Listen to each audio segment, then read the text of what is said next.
치마를 입은 소련 여군은 남성 군인보다 힘이 더 강했지만 포로가 된 후의 운명은 너무나 비참했다. 2차 세계대전에 대해 이야기할 때 저는 모든 사람이 여전히 이 전쟁에 대한 두려움을 가지고 있다고 믿습니다. 결국 이 전쟁은 인간 고기 분쇄기로 알려져 있고 이 이름은 과장이 아닙니다. 2차 세계대전을 아는 친구들은 이 전쟁에 참여한 국가의 수가 전례 없는 61개국에 달했고 이 전쟁에 참여한 사람들의 수는 20억 명에 달했다는 것을 알아야 합니다. 저는 이 숫자를 보면 모두가 충격을 받을 것이라고 믿습니다. 오늘은 제2차 세계대전에서 소련 여성 군인들이 겪은 경험에 대해 이야기해 보겠습니다. 이들 여군들의 전투력은 놀라웠지만 포로가 된 뒤의 운명은 너무나 비극적이었다. 제2차 세계대전 이전, 소련은 한때 유럽에서 가장 큰 강대국으로 알려졌지만 히틀러를 만나는 것은 불운한 일이었습니다. 1939년 제2차 세계대전이 발발했을 때 소련은 전례 없는 타격을 입었습니다. 이 전쟁에서 소련은 2천만 명 이상의 군인과 민간인을 잃었습니다. 이 전쟁 이후 국가의 성비는 심각하게 불균형해졌고 오늘날까지 회복되지 않았습니다. 2차 세계대전 당시 소련은 남성 군인이 부족해 80만 명의 여성 군대를 창설했습니다. 이는 유럽 역사상 전례 없는 사건이었습니다. 유럽의 전통은 일반적으로 여성이 전장에 가는 것을 허용하지 않으며 군대에 입대하더라도 전선에 가지 않는다는 것을 알아야 합니다. 그러나 2차 세계대전 중 소련은 여성 군대를 창설했을 뿐만 아니라 이 여성 군대를 전장에 파견했습니다.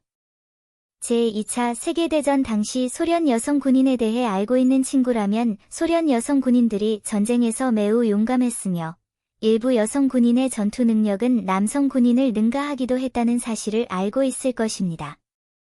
예를 들어 소련의 여군인 올가 미하일로브나 추다예바, 류드밀라 등은 모두 소련 여군 중에서도 에이스 군인입니다. 전투에서의 용맹함 외에도 소련 여군에 대한 가장 인상적인 점은 그들이 매우 아름답다는 것입니다. 게다가 당시 군대에 입대했던 여군은 모두 20대였고 1년 내내 치마를 입었기 때문에 더욱 아름다워 보였습니다. 이는 분명 모든 사람의 호기심을 불러일으킬 것입니다. 즉, 치마를 입고 정글에서 어떻게 싸울 수 있을까요? 치마를 입고서는 제대로 걷기도 힘든데 어떻게 싸우러 갈 수 있겠어요? 사실 그 당시의 관습을 이해한다면 그렇게 생각하지 않을 수도 있습니다. 그 당시 여성들은 치마를 입는 것을 삶의 필수품으로 여겼습니다. 누군가가 치마를 입지 않으면 다른 사람들에게 험담을 당할 수도 있습니다. 바지를 입는 것은 1950년대 이후에야 유럽에서 유행했다는 것을 알아야 합니다. 가브리엘 샤넬의 영향으로 바지는 점차 여성들의 일상복의 일부가 되었습니다. 그러니 이걸 이해한 후에는 왜 소련 여성 군인들이 싸울 때 치마를 입었는지 알게 되셨을 겁니다.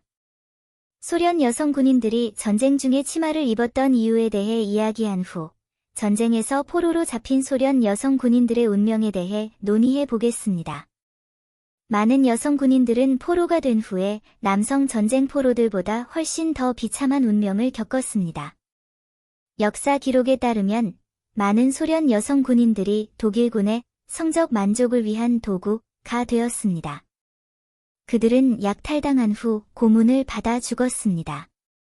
일부 여성 군인들은 독일군의 가혹한 고문을 견딜 수 없어 자살을 선택했습니다. 다른 여성 군인들은 독일군의 유혹을 이길 수 없어 반항했지만 독일이 항복한 후 그녀들도 그들이 받아 마땅한 처벌을 받았습니다. 왜 옛날 부부들은 잠을 잘 때 침대를 지키는 하녀를 두었을까? 그들에게는 부끄러운 일이 아니었을까? 고대 중국 봉건 사회에서 부부가 잠을 자는 동안 하녀가 집을 지키는 관습은 현대인에게는 믿기 어려울 정도로 놀라운 일입니다. 하지만 이런 것 보기에 비이성적인 행동은 봉건 사회의 주종 관계에 깊이 뿌리를 두고 있습니다. 봉건적 위계는 부자와 가난한 사람 사이에 큰 격차를 만들어냈고 주인과 하인을 엄격하게 구분했으며 집안의 하인인 하녀는 신분이 낮아 주인의 명령에 무조건 복종해야 했습니다. 부유한 가정에서는 하녀가 밤늦게 주인 부부의 침대 곁에 머무는 경우가 많았습니다. 이 관습은 어색해 보일 수 있지만 봉건 사회의 문화적 배경에 비추어 보면 심오한 역사적 의미를 드러냅니다.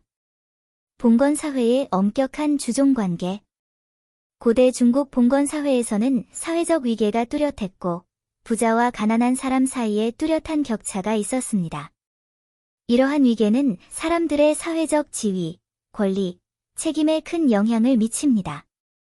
부유한 가정과 가난한 가정 사이의 격차는 점점 더 커지고 있으며 이러한 격차는 물질적 산뿐만 아니라 사회적 지위와 권력의 차이에도 반영됩니다. 역사학자 리원밍은 봉건 사회의 위계는 오랜 역사를 가지고 있으며 가족의 부, 사회적 지위, 혈연 관계에 따라 엄격한 위계를 형성했다고 지적했습니다. 이러한 위계 질서에서 하녀는 가족의 하인으로서 주인과 그의 아내보다 훨씬 낮은 지위를 갖습니다. 하인들은 대개 가난한 가정 출신이었고 부유한 가정의 판려 주인의 소유가 되었습니다. 봉건적 주종관계의 본질은 주인의 권력을 유지하기 위한 것이고 하녀의 존재는 주인의 생활과 노동의 필요를 충족시키기 위한 것입니다. 이 관계는 봉건 사회에서 개인의 극단적인 지배를 반영합니다.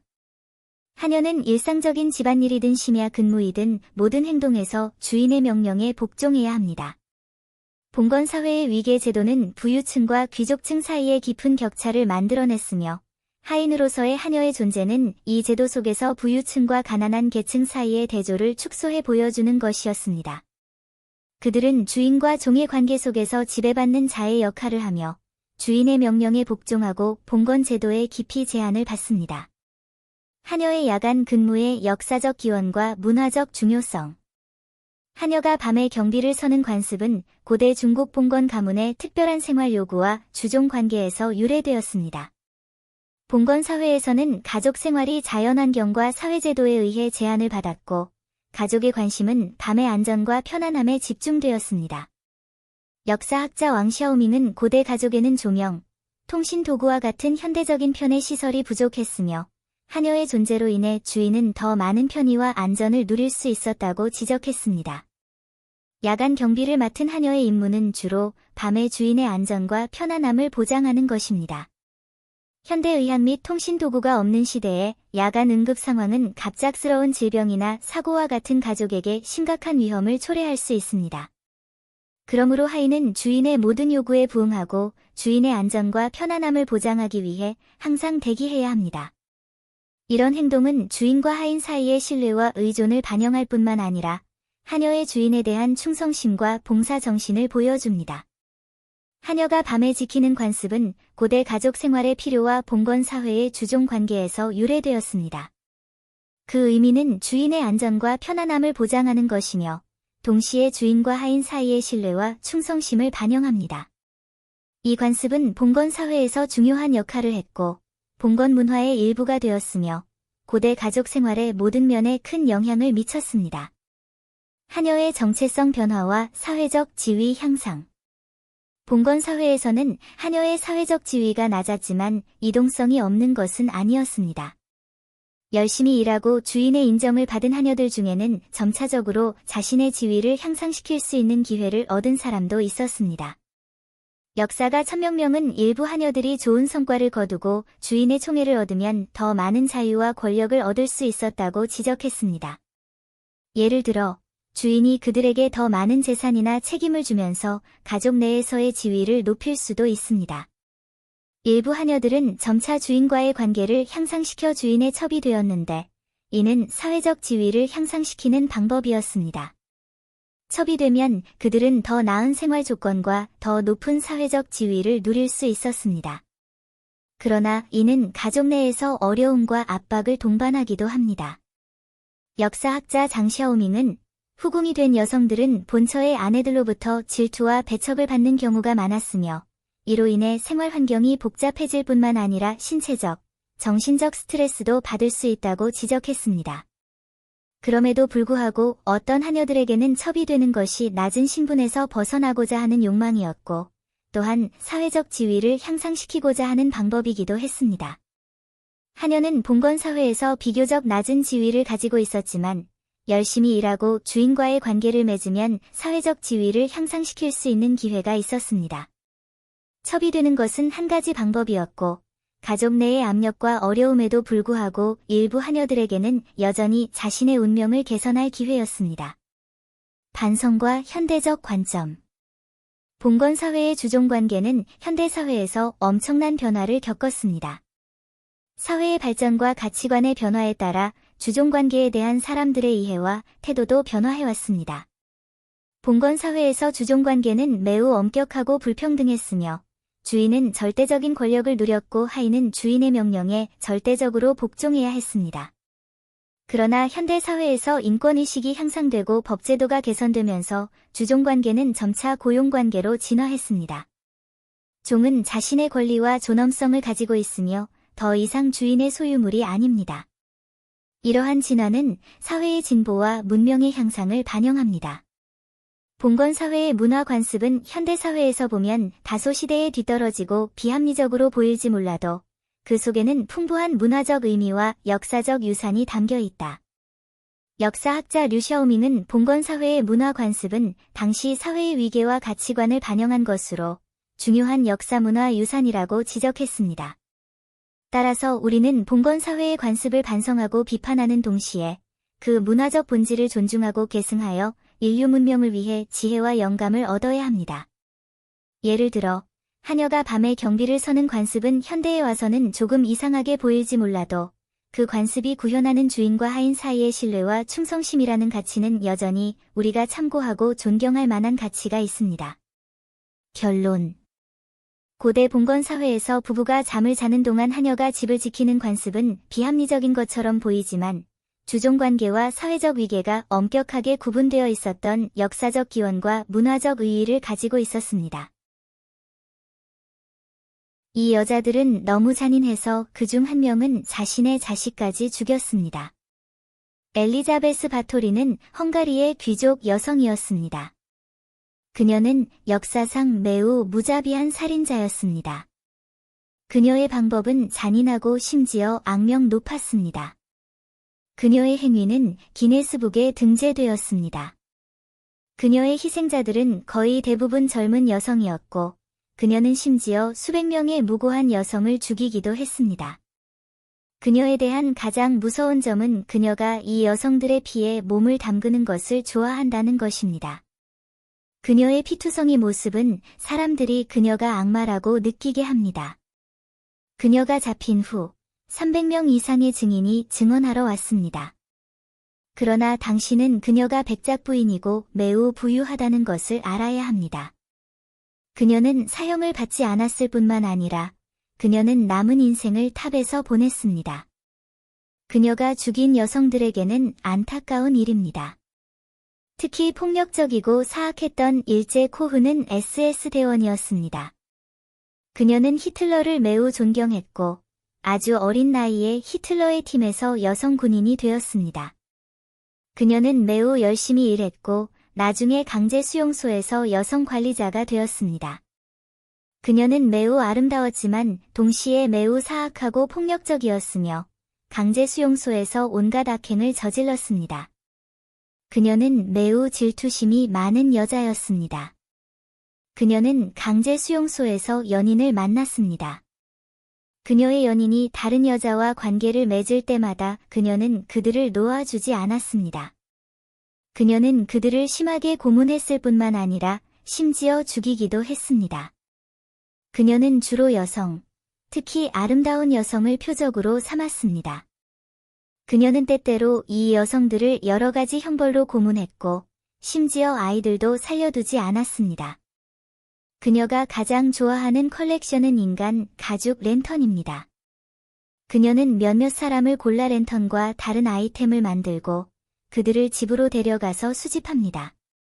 그녀는 또한 강제 수용소의 수감자들을 실험을 위해 가스실로 보냈습니다. 그녀의 방법은 터무니없었고 그녀는 나중에 인류에 대한 범죄로 교수형에 처해졌습니다. 영국의 메리 1세는 권력을 숭배하는 야심찬 여성이었습니다. 그녀의 형제 에드워드가 왕이 된 후 그녀는 무슨 희생을 치르더라도 권력을 찬탈했습니다. 그녀가 권력을 장악한 후 그녀는 개신교를 전복하고 가톨릭교를 다시 부활시켰습니다.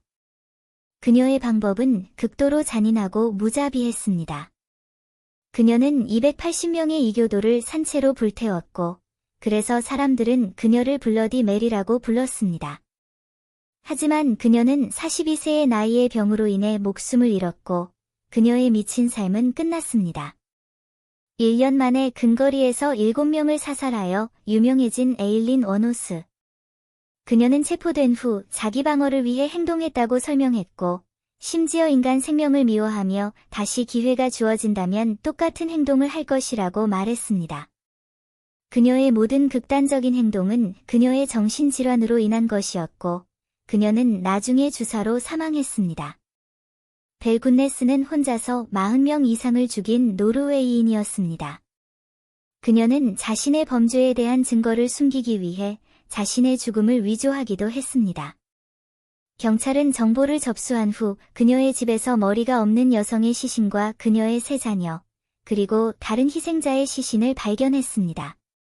이 끔찍한 여자는 신중하게 계획을 세운 뒤 아무런 흔적도 없이 사라졌고 경찰은 그녀를 결코 발견하지 못했습니다. 라바로나는 남편이 죽은 후 정계에 입문했습니다. 그녀는 초기에 매우 유능한 사람이었습니다. 그녀는 지혜로 유럽 식민지 주민들을 물리쳤고 많은 사람들이 그녀를 존경했습니다. 하지만 그녀의 성격은 나중에 갑자기 바뀌었습니다. 그녀는 자국 사람들을 폭력적으로 대했을 뿐만 아니라 사람들을 강제로 그녀의 군대에 가담시켰고 그들이 복종하지 않으면 죽였습니다. 그녀는 나중에 정부를 혼란에 빠뜨리고 국가와 국민에게 큰 고통을 안겨주었습니다. 다리아 살티코바는 잔인한 여자였습니다. 그녀의 가장 큰 즐거움은 농노, 특히 여성과 소녀들을 고문하는 것이었습니다.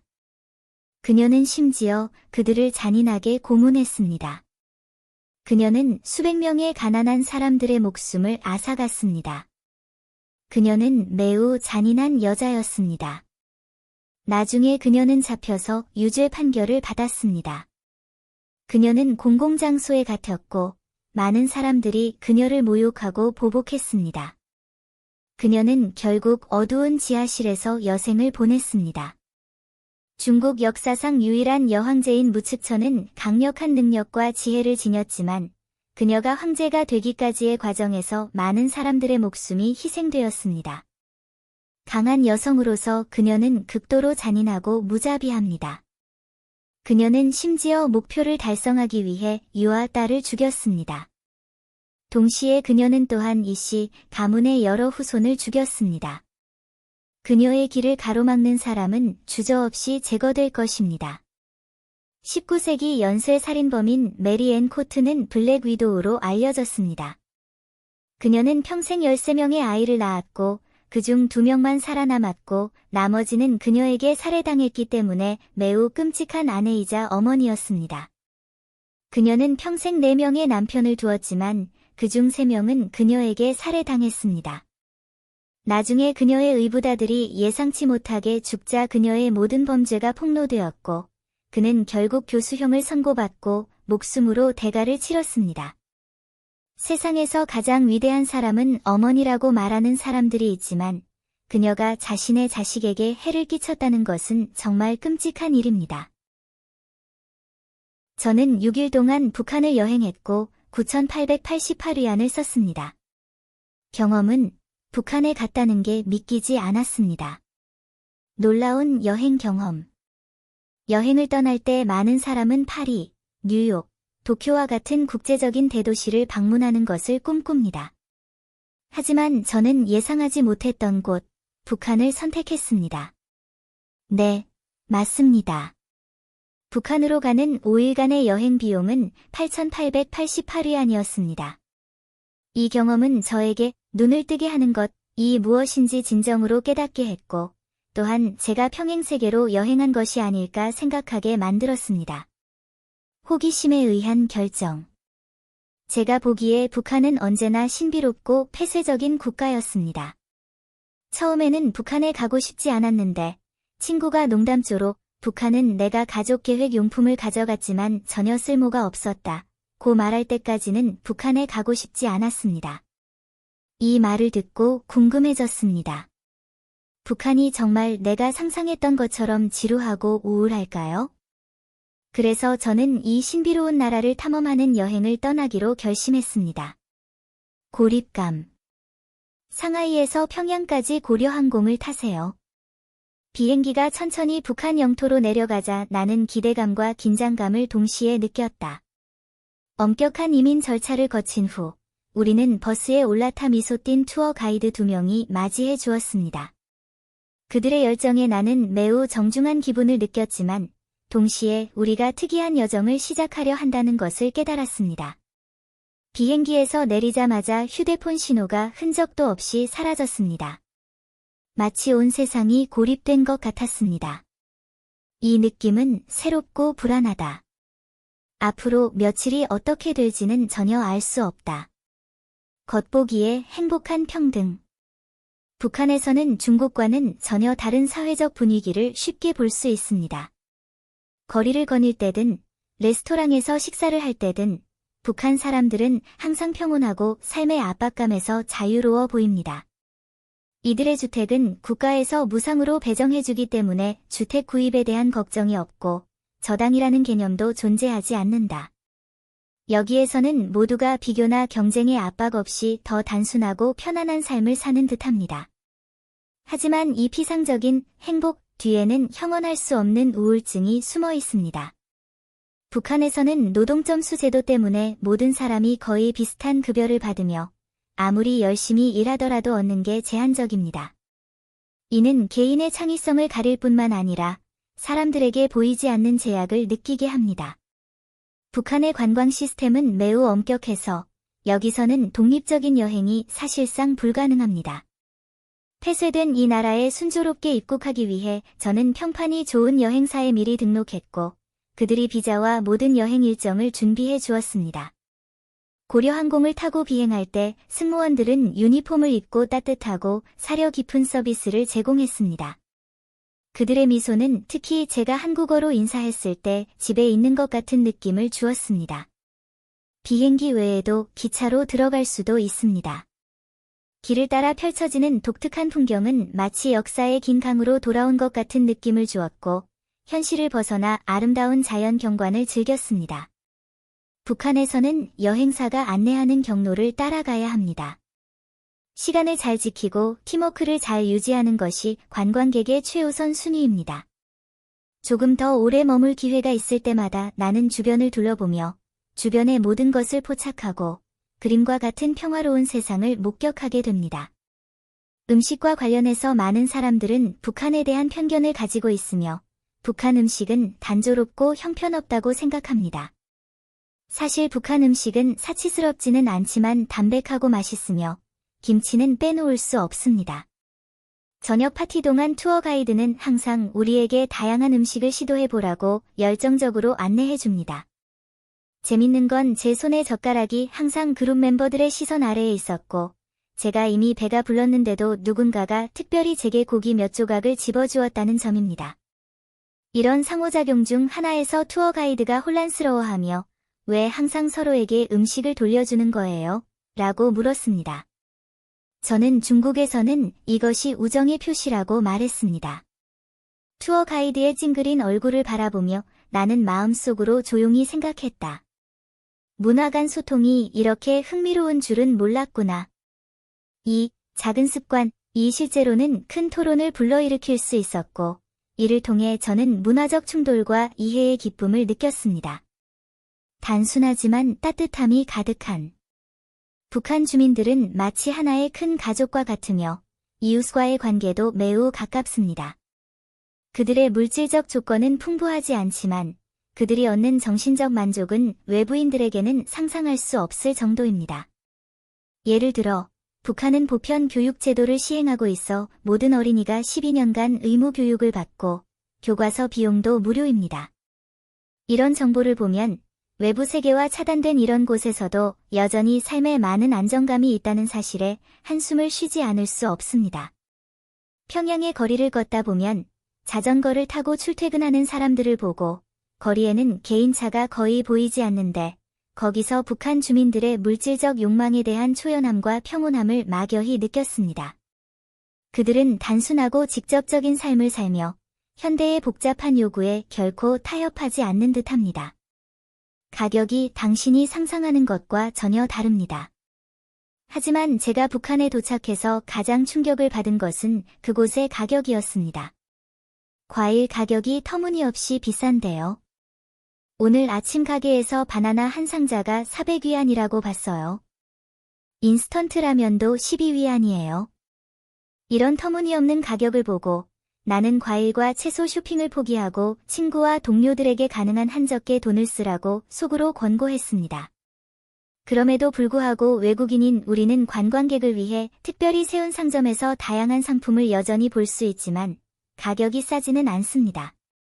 사고 싶은 마음을 억누르는 한편 저는 북한의 경제 상황에 대해서도 계속 생각했습니다.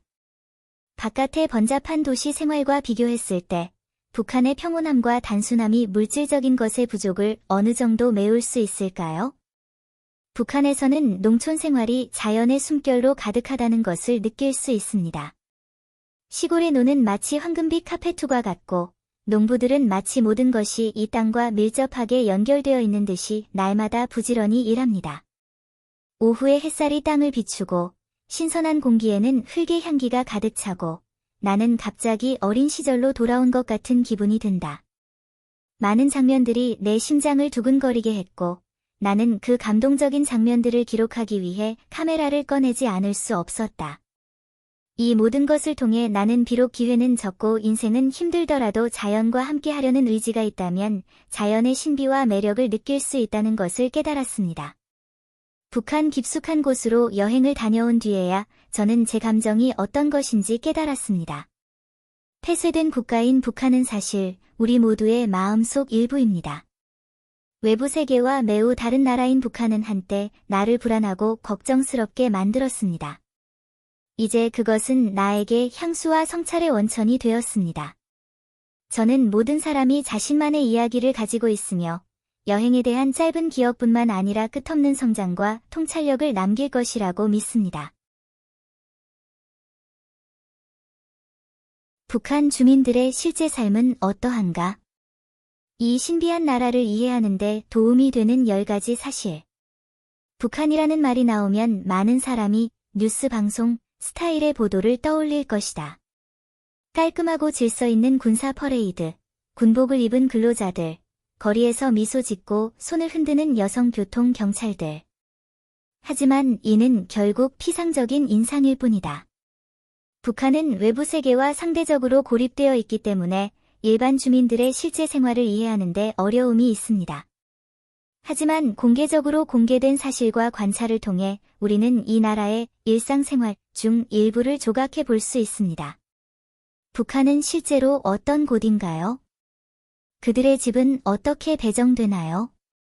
아이들은 어떻게 학교에 가나요? 노인들은 은퇴 생활을 어떻게 준비하나요? 이러한 질문을 염두에 두고 우리는 북한 주민들의 삶에 대한 15가지 사실을 정리하여 이 신비로운 국가의 진정한 모습을 엿볼 수 있도록 했습니다. 1. 집은 사는 것이 아니라 나누는 것이다. 북한에서는 주택이 국가에 의해 획일적으로 할당되며 특히 지방 도시에서는 상업용 주택 시장이라는 개념이 거의 존재하지 않습니다.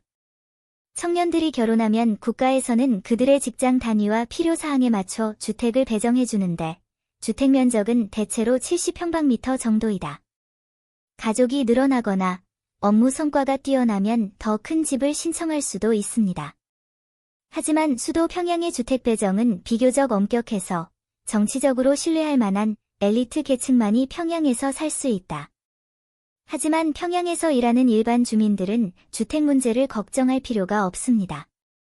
주택은 여전히 국가에서 배정해주지만 배정 기준은 사람마다 다를 수 있기 때문입니다. 반면 북한에서는 주택 가격이라는 개념이 매우 모호하다. 결국 대부분 사람들은 집을 살 필요가 전혀 없기 때문이다. 2. 교육은 무료이며 11년 의무교육이 매우 인기가 있습니다. 북한에서는 교육이 비교적 공평하게 이루어지므로 평양에 살든 외딴 마을에 살든 아이들은 근처에서 교육을 받을 수 있습니다. 북한은 11년 의무교육 제도를 실시하고 있습니다. 초등학교부터 고등학교까지 수업료, 교과서비, 심지어 식비까지 모두 국가가 부담하기 때문에 가정의 교육 부담이 크게 줄어듭니다. 게다가 호적 제도는 교육에 미치는 영향이 적고 자녀가 부모의 직장이나 지역 때문에 특정 학교에 입학하지 못하는 일이 없게 됩니다. 고등학교를 졸업한 후 학생들은 개인적인 관심사에 따라 학업을 계속할 수도 있고 직업학교에 진학하거나 심지어 공장에 직접 들어가 기술을 연습할 수도 있습니다. 3. 의료비도 무료다. 북한에서는 의료 서비스가 완전 무료입니다. 정부는 등록, 진단 및 치료, 입원을 포함한 모든 비용을 부담합니다. 2. 사회주의 복지, 제도는 일반 국민들이 아플 때 의료비를 걱정하지 않아도 되도록 보장합니다. 그러나 경제 발전 수준이 제한적이기 때문에 의약품과 의료 장비가 상대적으로 부족한 실정입니다. 일부 외딴 지역에서는 등록이 무료라 하더라도 여전히 의약품을 살 수 없다는 당혹스러운 상황에 직면할 수 있습니다. 따라서 의료가 무상으로 제공되고 있지만 북한의 의료 수준은 아직 선진국에 비해 크게 뒤처져 있다. 4. 대중교통은 국유화의 벤치마크. 북한에서는 대중교통이 일반 주민의 주요 교통수단이고 버스, 지하철, 전차가 도시 주민의 교통망을 구성합니다. 평양의 지하철은 주요 특징입니다. 여기 아름답게 장식되어 있고 예술적 분위기가 가득할 뿐만 아니라 지하철 노선이 지하 깊숙이 묻혀 있기 때문에 전시에는 운송 기능과 방공 기능을 모두 수행할 수 있습니다. 대부분의 버스는 북한에서 제조됩니다. 보통 노약자, 허약자, 병자, 장애인, 임산부를 위한 특별 좌석이 있습니다. 차량은 정시에 안정적으로 운행됩니다. 하지만 북한의 연료 자원이 부족하기 때문에 일부 지역에서는 대중교통이 연료 부족으로 운행이 중단되는 경우가 종종 발생합니다. 5. 임금이 낮더라도 국가가 안전망을 제공해야 한다. 북한의 임금 수준은 비교적 낮습니다. 기본급은 국가에서 획일적으로 할당하며 구체적인 금액은 직위에 따라 다릅니다. 하지만 일반인에게 급여 수준은 삶에 큰 영향을 미치지 않습니다. 북한에서는 주거비, 교육비, 의료비 등 생활에 필요한 큰 비용은 모두 국가가 부담하고 국민들의 일당은 주로 의복, 식량, 기타 생활비를 사는 데 쓰이기 때문입니다. 서비스업에서도 판매원이나 웨이터 등의 직종은 임금은 높지 않지만 수입이 비교적 안정적이며 기본적인 생활 필수품을 충분히 충족할 수 있습니다. 6. 결혼과 사랑의 자유. 결혼할 때 신부가 걱정할 필요 없음. 북한에서는 젊은이들의 사랑과 결혼에 대한 견해가 비교적 단순하며 그 나라의 이념이 결혼과 사랑 추세에도 영향을 미칩니다. 결혼할 때 물질적 선물에 대한 문제는 거의 다루어지지 않습니다. 많은 북한 주민들은 집단 결혼식을 선택하는데 이는 신혼부부들이 공공장소에서 함께 의식을 치르는 방식입니다. 이는 비용을 절감할 뿐만 아니라 집단주의 정신을 보여줍니다. 또한 주택은 국가에서 획일적으로 할당하기 때문에 젊은이들은 결혼 후 무료로 결혼식장을 얻을 수 있는 경우가 많아 결혼 후에 집을 사야 한다는 걱정이 없습니다. 7. 노인들이 의지할 곳이 있고 연금은 모든 사람을 포괄한다. 북한에서는 공무원, 노동자, 농민 등 모든 근로자가 정년퇴직 연령에 도달하면 국가가 제공하는 연금 혜택을 받을 수 있습니다. 연금 액수는 근속연수와 기여금에 따라 다르지만 어떤 업종이든 북한의 연금 제도는 기본적으로 노인들이 의지할 곳이 있다는 것을 보장하고 있다. 더불어 은퇴 후에도 노인의 의료비와 주택비를 여전히 국가가 부담하므로 노후 생활이 보다 안정적이고 보장됩니다. 8. 자본주의적 생산물은 엄격히 제한됩니다.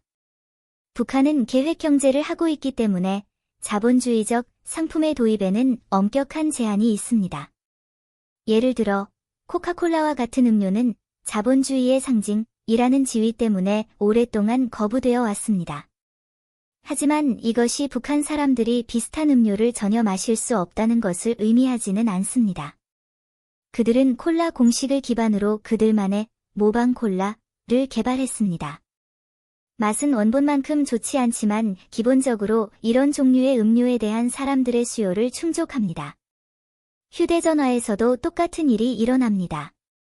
북한에도 스마트폰은 존재하지만 그 기능은 국내 통신, 날씨 예보, 뉴스 조회 등에 국한되어 있으며 외부 세계와 완전히 고립되어 있습니다. 북한 주민들은 애플이나 삼성과 같은 국제적 브랜드를 들어본 적이 없다. 도시 건설은 전부 국가가 통제. 북한에서는 모든 도시 건설과 철거 계획은 국가가 주도한다. 철거가 필요하다면 주민들은 이의를 제기할 권리가 없습니다. 주택은 국가가 공급하는 것이고 철거 후에는 새로운 주택을 공급받게 되기 때문입니다. 이러한 중앙집권적 관리 모델은 개인의 선택을 제한하지만 어느 정도 못지반 현상을 피할 수도 있다. 10. 계획경제 하에서의 행복. 북한은 경제개발 수준이 낮고 물질적 조건도 현대국가와 비교할 수 없을 정도로 낮지만 북한 주민들의 행복에 대한 이해는 물질적 삶에 국한되지 않습니다. 북한 TV가 실시한 행복지수 조사에 따르면 북한의 행복지수는 98점으로 중국 100점에 이어 두 번째로 높고 미국의 행복지수는 3점에 불과합니다. 이러한 통계는 매우 정치적인 성격이 있지만 북한 주민들은 주택담보대출, 의료, 교육 등 삶에서 큰 압박이 없기 때문에 비교적 쉽게 심리적 만족을 얻을 수 있다는 사실도 반영하고 있습니다. 결론, 북한의 평범하면서도 특별한 삶. 외부인의 눈에는 북한의 생활 양식이 너무 단순하고 폐쇄적일지 모르지만 그곳에 사는 북한 주민들에게는 그들의 삶은 안정과 질서로 가득 차 있다. 이 나라에서는 개인이 주택, 교육, 의료, 은퇴에 대해 걱정할 필요가 없습니다. 모든 것을 국가가 돌봐주기 때문입니다. 물론 이 모델에도 분명한 한계가 있습니다. 재료의 부족, 외부 정보의 고립, 제한된 개인적 선택 등입니다. 하지만 북한의 계획경제 체제에서는 이 모든 것이 논리적이며 널리 받아들여지는 것입니다. 북한의 삶 뒤에는 만족에 대한 생각이 더 많습니다. 삶이 행복하다고 불리려면 얼마나 많은 자유와 물질이 필요할까요? 아마도 이것이 바로 북한 주민들이 해석한 대답일 것입니다. 신비한 북한. 북한에는 왜 안경점이 그렇게 적고 평양에도 2개뿐일까요? 나는 호기심과 기대를 안고 북한에 입국해 이 신비로운 나라 땅을 밟았다. 처음 평양에 왔을 때 깨끗한 거리와 정연한 질서가 일본을 떠올리게 했습니다. 보행자와 주변 환경 모두 쾌적하고 조화로운 상태를 보여주었습니다. 그런데 쉽게 해결될 줄 알았던 작은 문제가 내 여행에 예상치 못한 난관을 가져왔습니다. 안경을 잃어버린 것입니다. 안경을 잃어버린 후 저는 큰 충격을 받았고 눈앞의 세상이 흐릿해졌습니다. 오랫동안 검색했지만 아무런 결과가 없자 저는 투어 가이드에게 도움을 요청하기로 했습니다. 투어 가이드가 나에게 말했다. 북한을 여행할 때는 무엇이든 먼저 나에게 보고하는 게 가장 좋습니다. 나는 고개를 끄덕이며 이 나라에서는 모든 단계를 신중하게 해야 한다는 것을 깨달았다. 우리는 위치와 목적지를 확인한 후 바로 안경점을 찾아 나섰습니다. 우리는 2블록 동안 길을 걸었지만 우리의 눈살은 점점 더 찌푸려졌습니다. 이 도시에는 다른 안경점이 거의 없습니다. 북한의 사회구조는 우리나라와 전혀 다르며 안경이나 안경의 소비가 널리 필요하지 않은 것으로 보인다. 문제를 가능한 한 빨리 해결하기 위해 투어 가이드는 마침내 그녀의 부모님께 전화를 걸었습니다. 그녀의 아버지는 우연히 평양에서 일하셨고 제가 안경점을 찾는 것을 재빨리 도와주셨습니다.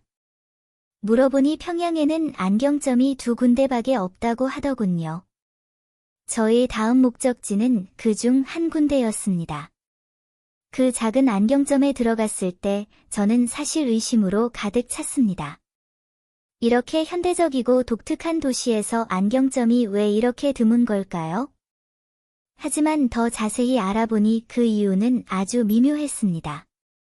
우리나라에서는 안경점이 도시마다 버섯처럼 생겨나고 있으며 거의 모든 지역에서 안경점을 찾아볼 수 있습니다.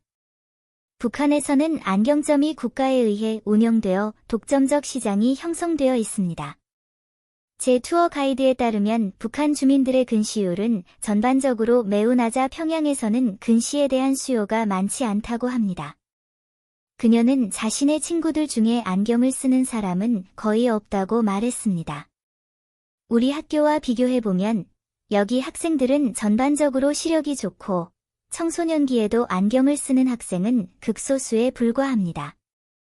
우리나라 상황을 돌이켜보면 초등학교 학생들은 고학년으로 올라가자마자 안경을 쓰는 것이 유행하였고 중학교에 이르러서는 반 학생의 절반 이상이 안경을 쓰게 되었습니다.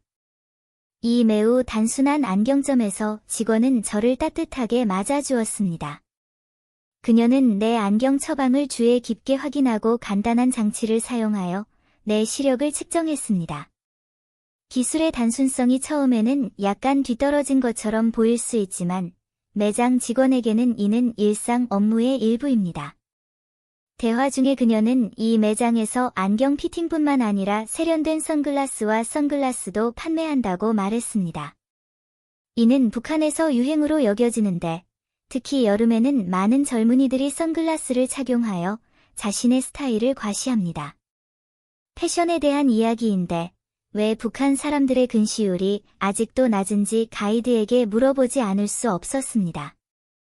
그녀는 이것이 교육 시스템, 생활 습관, 심지어 스포츠 활동과도 밀접한 관련이 있다고 말했습니다. 학생들은 전자화면에 중독되는 대신 매일 많은 야외 활동을 하며 당연히 독서 습관도 중요시합니다. 하지만 무엇보다도 이러한 현상에는 우리와는 매우 다른 문화가 존재합니다. 기다리는 동안 다른 손님들과 이야기를 나눌 기회가 있었는데 그들은 모두 다른 유형의 안경을 찾고 있었습니다. 선글라스를 사러 온 어린 소녀이든 아이들을 위해 안경을 고르는 엄마이든 모두가 희망으로 가득 찬 모습을 보았습니다. 모두의 웃음소리와 대화가 작은 공간을 활기차게 만들었고 저는 그 따뜻한 분위기에 금세 감염되었습니다. 반면에 제가 사는 사회에서는 시장 수요가 엄청나서 경쟁이 치열해졌습니다. 화려한 도시에서 안경 산업은 수익성 있는 사업 전쟁터로 발전했습니다. 이 폐쇄적이고 단순한 나라에서 안경점의 존재는 단지 시장 수요를 충족시키기 위한 것이 아니라 국가의 공정성과 질서를 형성하는 일의 일부입니다. 그래서 저는 한숨을 쉬며 북한의 모든 일에 대해 더 깊이 생각하게 되었습니다. 마침내 새로운 안경을 조정하고 착용했습니다. 맑은 시야를 통해 다른 북한을 보았습니다. 예전에는 흐릿하게 보였던 거리 풍경이 이제는 매우 선명해졌고 사람들의 열정과 생활 방식에 깊은 감명을 받았습니다. 떠날 때 나는 직원에게 고마움을 표했고 그녀는 미소를 지으며 손을 흔들며 작별 인사를 했는데 그녀의 얼굴은 햇살처럼 기쁨으로 가득 차 있었습니다. 사실 안경점 외에도 북한에는 많은 안경점이 있습니다. 그들은 고객에게 다양한 유형의 안경을 직접 제공하며 주로 북한에서 패션으로 여겨지는 선글라스와 선글라스를 판매합니다. 하지만 안경점은 결국 기술직이고 평양에는 2곳밖에 없습니다. 저는 개인적으로 그 정도면 충분하다고 생각합니다. 결국 근시 때문에 안경이 필요한 사람은 그렇게 많지 않습니다. 어떻게 생각하세요? 로마의 뒷면은 섹스의 혼돈, 억압받는 노예들의 반격, 문명의 쇠퇴. 미국의 오스카 수상작 영화 글래디에이터는 로마 경기장에서 벌어지는 싸움과 돌파를 보여줍니다. 로마에서 가장 유명한 경기장에서 노예 집단이 생존과 더 나은 선택권을 위해 온 힘을 다해 싸우고 투쟁합니다. 글래디에이터의 막시무스는 진짜 노예가 아니라 귀족이었기 때문에 운이 좋았습니다. 그는 용감한 싸움에서 승리하여 영웅이 되었습니다. 관중석에는 로마 귀족들이 있었습니다. 그들은 전투를 즐겼고 한 사람씩 짓밟히는 것으로 인해 그들에게 온 쾌락을 즐겼습니다. 그것은 병적인 카니발이었고 반성 없는 쾌락이었습니다. 막시무스는 진정한 왕이 되었고 개인적 영웅심을 부여받았습니다. 이것은 로마와 로마 영웅의 전성기를 보여주는 영화이므로 주제는 이러한 유형의 설정과 매우 일관적입니다. 하지만 실제 노예들은 그렇게 운이 좋지 않았습니다. 아래에서 고대 로마의 노예 제도에 대해 말씀드리겠습니다. 1. 고대 로마인들은 노예를 고품질의 삶을 위한 필수품으로 여겼으며 모든 귀족 가문에는 노예가 있었습니다. 고대 로마의 부유층은 노예를 많이 두는 것을 좋아했는데 그것은 지위의 상징이었기 때문입니다. 하지만 이러한 대규모 노예 집단은 실제로 숨겨진 위험을 안고 있습니다. 고대 로마 제국은 말을 탄 제국이었기 때문에 많은 군인들이 끊임없이 밖에서 싸웠습니다. 노예들이 폭동을 일으키면 부자들에게 재앙이 될 것입니다. 따라서 나중에 많은 부유한 로마인들은 노예들이 따라야 할 법률을 갖고 관리 시스템을 따르도록 노예 통제 시스템을 구축했습니다. 또한 그들은 스스로를 더 잘 섬길 수 있도록 걱정과 노력을 덜 할 수 있었습니다. 사실 로마법에서 노예의 권리와 이익은 매우 적었고 노예 소유자에게는 더 많은 특혜가 주어졌습니다. 하지만 노예들은 음식, 옷, 그리고 다른 필수품 면에서 소홀히 여겨지지 않았습니다. 그들은 보통 자신의 방을 가지고 있었고 잘 먹었습니다. 적어도 밖을 돌아다니던 시절보다 나은 셈이니 주인이 너무 과하지 않은 한 확실히 충성심을 유지할 수 있을 겁니다. 모든 노예는 적들이다.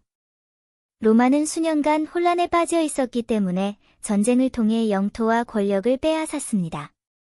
대부분의 노예들은 전쟁 포로였습니다. 그들은 마음대로 사고 팔렸고 구타당했으며 여성들이 강간, 당하는 것이 일반적이었습니다. 그래서 로마 시대에는 많은 귀족들이 노예에 의해 살해당했고 장기간의 억압을 받은 끝에 결국 극단적인 행동을 하게 되었다. 그뿐만 아니라 노예들에 대한 지나친 잔혹함으로 인해 많은 로마 전쟁이 발발했고 이는 노예들의 반란으로 이어졌습니다. 2. 영리한 주인은 노예들을 어디서 샀고 노예들의 정체는 무엇이었나요? 똑똑한 주인들은 대개 노예를 마련했는데 노예는 대개 고대 로마 시장에서 구입했습니다. 노예를 판매하는 전문 노예 상인도 있었습니다. 이들 노예들의 대부분은 다음과 같은 상황에서 주로 나쁜 출신을 가지고 있었습니다. 1. 그 가족은 가난했고 가족들은 빚을 갚기 위해 그들을 모두 시장에 팔았습니다. 2. 전쟁 포로와 노예 여성에게서 태어난 아이들은 대개 여전히 노예입니다. 3. 전쟁 포로들은 전쟁이 끝나면 대개 노예가 됩니다. 그러나 수감자들의 생존은 군인들의 친절에 달려 있습니다. 군인들이 잔인하다면 이 수감자들은 탈출할 방법이 없습니다. 집에서 태어난 노예는 가장 법을 잘 지키는 노예입니다. 왜냐하면 그들은 태어난 이후로 자유를 맛본 적이 없기 때문에 주인에게 더욱 충성하며 주인을 가장 가까운 친척으로 여기기 때문입니다. 이 노예는 주인이 가장 좋아하는 노예이기도 하다. 대담한 노예 중에는 게으른 사람이 많고 주인의 물건을 훔치거나 심지어 탈출하여 주인을 해치려고 음모를 꾸미는 사람도 많았다. 똑똑한 주인들은 이미 이런 점을 생각해냈고 노예들이 서로 소통하거나 속일 수 없도록 항상 다른 지역에서 노예를 사는 걸 좋아했습니다. 대부분의 경우 똑똑한 주인들은 노예들에게 일을 합리적으로 분배하고 보상과 처벌을 명확히 정의하며 여성 노예를 남성 노예에게 배정하여 노예들이 자신의 가족을 갖고 자녀를 가질 권리를 갖도록 했습니다. 하지만 이런 관행은 노예 주인들의 친절에서 비롯된 것이 아니라 노예들에게 더 많은 일 의욕을 불어넣고 진심으로 그들을 위해 일하게 하기 위해 이루어진 것이었습니다. 3. 고대 로마 문명의 이면은 성의 혼란입니다. 그들은 노예를 비인도적으로 대했고, 이는 내부 및 외부 문제로 이어졌습니다. 사람들은 오래전에 자신감을 잃었습니다. 모든 사람의 삶의 경험은 다르고, 노예들의 경우도 마찬가지입니다. 일부 노예들은 좋은 노예 주인을 만나 삶에서 고생을 덜 했지만, 많은 노예들은 그렇지 못해 잔인한 노예 주인을 만났습니다. 노예 착취 외에도 고대 로마 노예 주인들이 노예를 육체적으로 처벌하는 것은 매우 일반적이었습니다. 이는 모든 사람이 묵인했고 매일 일어났습니다. 어떤 노예들은 구타당하는 것을 두려워하여 하루 종일 숨어 지냈습니다. 어떤 노예들은 아무런 실수를 하지 않았을 수도 있지만 노예 주인들이 성격이 나빠서 노예들을 심하게 때렸을 수도 있습니다. 만약 노예가 실수를 하면 광산으로 보내져 힘든 노동을 하거나 심지어는 콜로세움에 던져져 야수들의 먹이가 되기도 했습니다. 많은 노예 주인들은 노예에 대한 형법을 만들기도 했고 노예가 실수를 하면 고문을 당하기도 했습니다. 고문 방법은 점진적이었는데 노예를 매달아 두거나 때리는 방법도 있었고 날카로운 무기를 이용해 노예에게 직접 큰 해를 입히는 방법도 있었습니다. 그 결과 많은 노예들이 고문을 당해 죽었습니다. 더욱 안타까운 것은 일부 노예주들이 자신의 이기적인 욕망을 위해 여성 노예들을 강간하고 폭행한 뒤 임신시킨 뒤에도 무책임한 행동을 보였다는 것입니다. 노예 주인과 노예 여성 사이의 성적 방종은 흔했습니다. 이것은 여성 노예에 대한 고문의 한 형태였습니다. 임신한 후에는 스스로를 부양해야 했을 뿐만 아니라 어떤 사람들은 자녀를 팔기도 했습니다. 오랜 억압 끝에 마침내 반격한 것은 노예들이었다. 4. 노예와 노예주인 모두 대결에서 패배했고 로마 제국의 쇠퇴가 시작되었습니다. 적의 수만큼 노예가 있다. 주인으로서 로마로 돌아가다 라는 책에서는 고대 로마의 조언이 그들 스스로 반대 입장에 있음을 예고했으며 노예들은 오랫동안 노예 주인들에게 억압을 받다가 용감하게 저항했다고 말하고 있습니다.